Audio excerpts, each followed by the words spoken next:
I feel as though I've been dropped off the deep end and that the wrong decision has been made.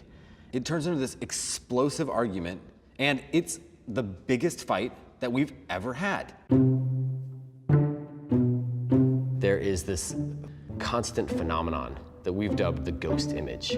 Even like right now, you're looking at the screen. If you hold your pen in front of your sight line, in front of your gaze, while you're focused on the screen, you can perceive that the pen will split into double. And you can utilize that optical feature in your visual cortex to make a drawing. Often it would be me doing the drawing, but it's like doing a drawing with like Ryan looking over my shoulder, like saying, hey, watch that line. Oh, you left a little piece out there. What would be generally an internal dialogue with somebody or an internal monologue with somebody in their own head making decisions is for us as an external dialogue. We both care about the work being really good, and it doesn't matter if the ideas came from him or if they came from me.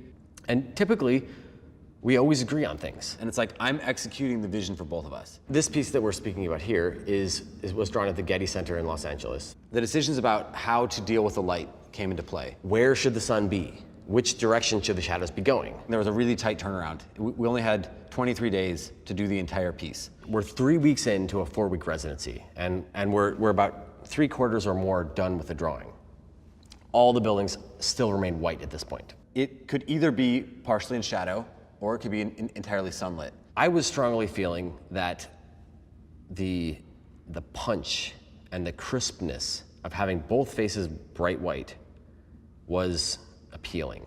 I, on the other hand, felt that there would be more form to the architecture, and it would volumize if we picked an intermediate point when the sun was lighting half of the building faces, but leaving the other half in shadow. And Oscar comes into the museum, our best friend, and he jumps in on the debate with us as well. Today was the day that we had to make that decision. Oscar, that same day, has to make it to the airport. So the three of us are standing around having this debate. Sooner than you think, it's time to go to the airport. Ryan and Oscar drove to the airport to catch his flight. Oscar and I are continuing to discuss what the decision should be.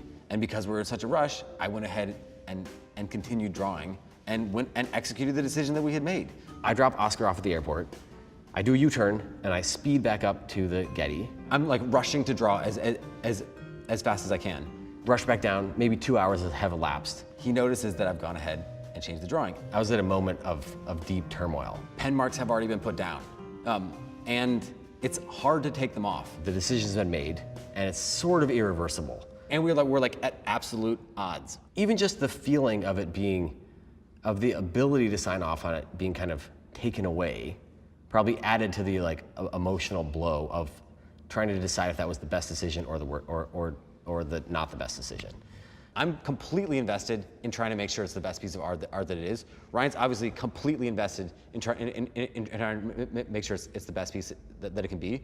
And in a way, like this is more important than almost anything else that we're doing in our lives.